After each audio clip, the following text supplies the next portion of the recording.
I went back before the judge, she asked me who I was. She didn't even recognize me.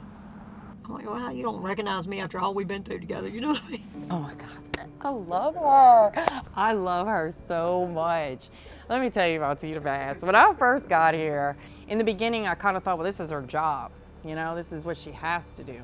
Just being around her for the first day I was around her, I realized she loves these women the moment they walk into the door. Okay, so I'm Tina Bass. I'm originally from Dillon Springs, Louisiana. I got out of prison in 2014 and moved here into a recovery home. I took a friend of mine into prison. He gave his testimony and told the girls at the end of his testimony that he was going to get them a house to live in and that I was going to run it.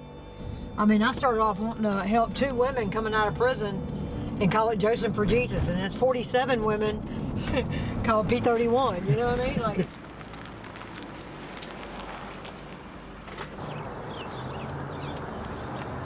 Good morning. Good morning. She is clothed with strength and dignity, and she laughs without fear for the future. But I have to be an example whether or not they can see it or not. That quick temper that I had and those words that wanted to cut because I was scared that someone was going to hurt me turned into kindness and gentleness. The people that I've surrounded myself with has something in there that I don't have, right?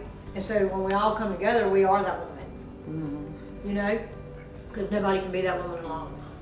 The only reason I ever gave in and gave up and began to believe something different is because my kids were following me in the bad.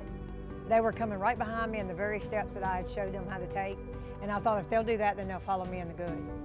That alone is what's been my go every day for 15 years. But whenever you look back and you don't see them following you, and it's been years, it's been a struggle to keep believing, you know?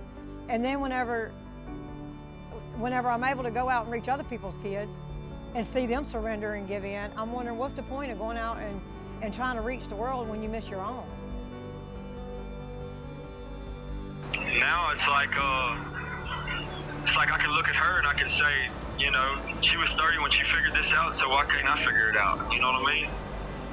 She came home and she pursued her calling on life and her purpose.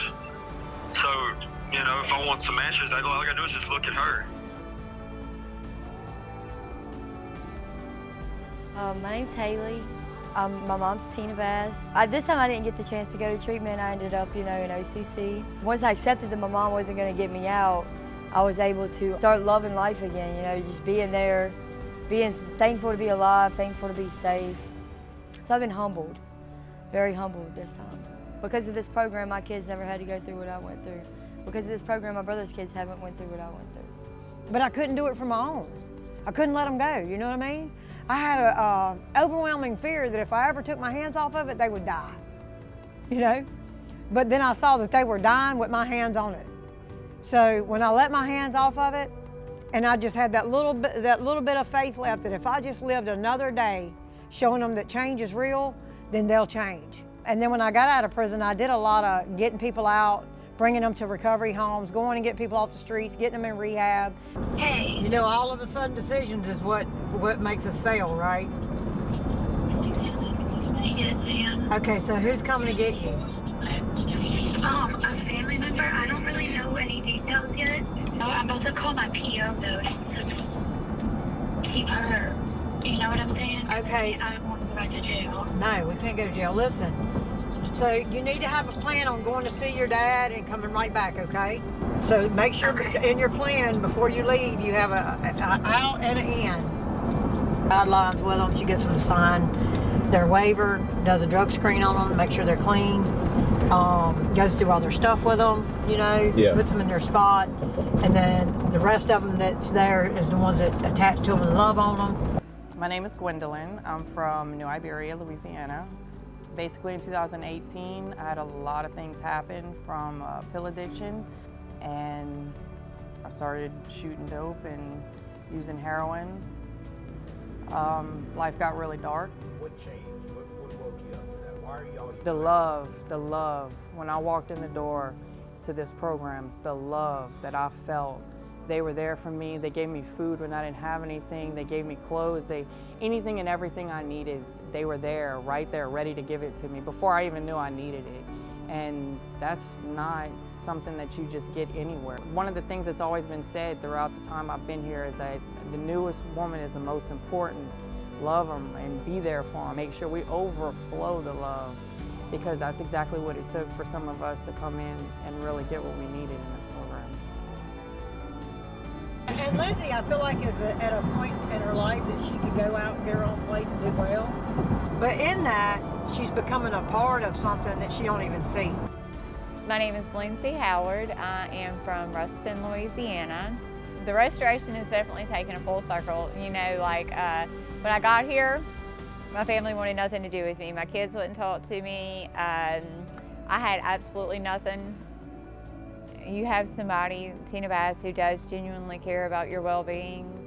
And I know that the rules suck sometimes, but they're in place for a reason. And I would never be where I am today if I wouldn't have had to make the decision to come here and stay. Knowing what I know now, as far as about who I am and the things that I am capable of and the love that I'm able to give, I don't think that I could ever go back to who I was. That's what it's all about, is reuniting them back with their family, or letting them have the ones they never had before. And if they ain't got a family, we their family. You know what I'm saying? We'll be their family. If I ain't had but one girl walk through here that ever got their kids back, it was worth it. But I ain't got no doubt that every woman that walks through that door is forever changed, whether it's for a day or for a year. God told a pastor this, and he come and told me. It don't matter if they walk in for one day or stay the whole year, they're forever changed. Because they know now there's a place they can come to and always be loved. That they don't have to be out there in the darkness no more. We're talking to not just women, we're talking to everybody out there still in addiction. Give me a Tina Bass message to them. If you could go up to their face right now and tell them exactly what you want, anything you want, what would you say? I tell them if you are one decision away from changing your whole destiny, all you have to do is make that one decision, and that's get in the car. Whoever it is pulling up and offering the help, get in the car. You don't have to do nothing after that. Let them do everything else. Just make that one decision to change your whole destiny. You won't regret it. You won't never regret it. That's all you have to do. Is make the one decision to change everything else. That's it.